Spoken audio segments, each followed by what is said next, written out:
আমি আজ আমাকেই চিনি না, যে আমি একসময় হেসে উঠতাম, অল্প কথায় খুশি হয়ে যেতাম। সেই আমি কোথায় হারিয়ে গেলাম? আয়নায় তাকিয়ে দেখি চেনা মুখ, অচেনা মানুষ। চোখের নিচে ক্লান্ত দাগ, ভেতরে জমে থাকা অনেক না বলা কথা। কখন যে বদলে গেছি নিজেও জানি না। অভিমান জমেছে অভ্যাসের মতো। নীরবতাই এখন সবচেয়ে বড় বাসা। সবকিছু ঠিক আছে চারপাশে, তবুও নিজের ভেতরে কিছু একটা ঠিক নেই। নিজেকে খুঁজতে খুঁজতে আজকাল নিজেকেই হারিয়ে ফেলি।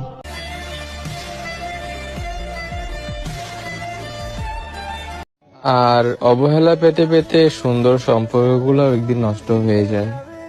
আমি অবহেলা পেতে পেতে অভ্যস্ত। আমার মনটা এখন শক্ত। কেউ আমাকে অবহেলা করলে সেই জায়গা থেকে আমি চলে আসি। আমি জানি আমার খারাপ লাগবে, তাও চলে আসি। কারণ আমি এটা বিলিভ করি, নিজেকে ঠিক রাখতে পারলে একটা সময় ভালো মানুষ লাইফে আসবে। অন্যের জন্য নিজের জীবনটাকে নষ্ট করে কি লাভ? ভালো মানুষের জন্য নিজের জীবনটা স্যাক্রিফাইস করাও অনেক ভালো।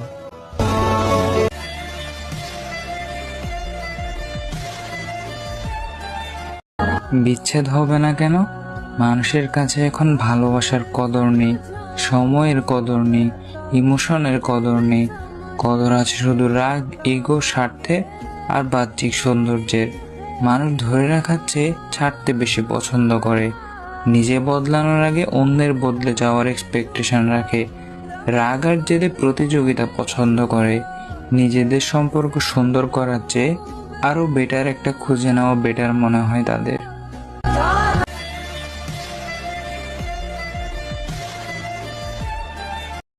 যেই মানুষটাকে পেলে লাইফে আর কাউকে পাওয়ার কোনো ইচ্ছে থাকবে না, ওই মানুষটাই আমার হোক।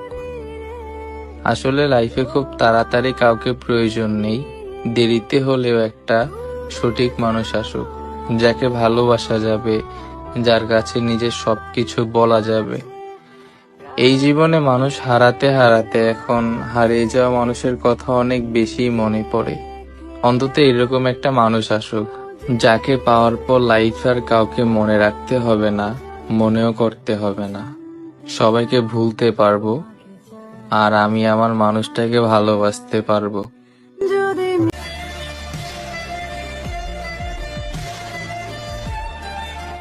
সত্যি কথা বলতে সারা জীবন আমার একটা আফসোস থেকে যাবে, কারণ আমি জানতেই পারলাম না তার চলে যাওয়ার কারণটা কি ছিল। সে আসলো নিজের ইচ্ছায়, চলে গেল নিজের ইচ্ছায়।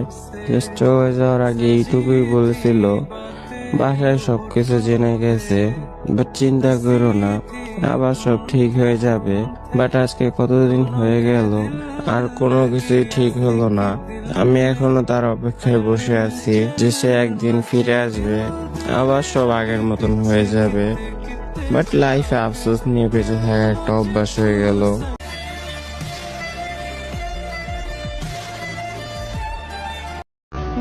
যেদিন তোমাকে তোমার যোগ্য মানুষের সাথে দেখবো, সেদিন অবশ্যই আমি হাসবো। তুমি কখনোই আমায় ভালোবাসোনি, তাই আমার জন্য তোমার মন গলেনি।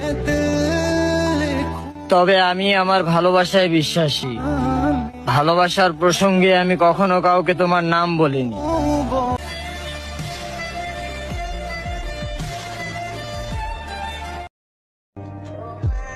দেখতে দেখতে আমার জীবন থেকে আরো একটি বছর চলে গেল। অনেকে আসছে, আবার অনেকেও চলেই গিয়েছে। সত্যিকার অর্থে কারোর জন্য কখনো সময় থেমে থাকে না। এর মধ্যে অনেকের ভালোবাসা পেয়েছি, আবার বন্ধু বান্ধব, আত্মীয় স্বজন অনেককে হারিয়েছি।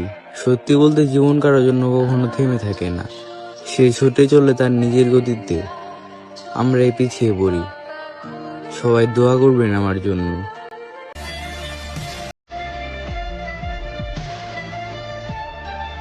আমরা মেয়েরা আসলে অনেক বোকা।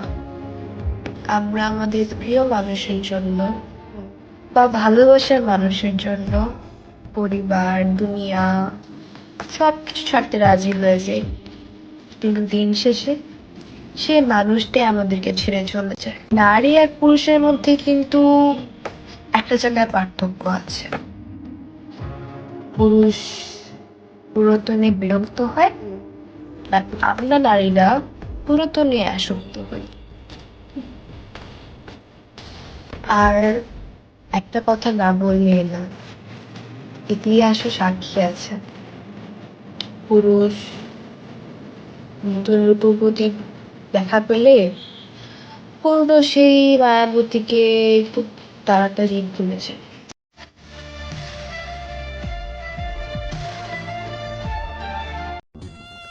আজকে তোমার বার্থডে, আজকে তোমার পাশে আমার থাকার কথা ছিল, কিন্তু দেখো ভাগ্যের কি নির্মম পরিহাস, আজকে আর তোমার সাথে আমি নেই। অনেক ইচ্ছে ছিল আজকে ঘুরবো ফিরবো, সারাদিন একসাথে দুজনে আড্ডা দিব, কিন্তু দেখো তার কিছুই হলো না। দুজনেই কথা দিছিলাম যে সারা জীবন একসাথে থাকবো, কিন্তু দেখো তার থাকা হলো না। যাই হোক, তুমি আমার ভাগ্যে নেই, এই কথাটা আমার বুকের ভিতর আজীবন পাথর হয়ে রয়ে যাবে। দোয়া করি তুমি জীবনে ভালো থাকো, ভালো একজন জীবন সঙ্গী পাও। হ্যাপি বার্থডে টু ইউ, আমার না হও মহারাজা।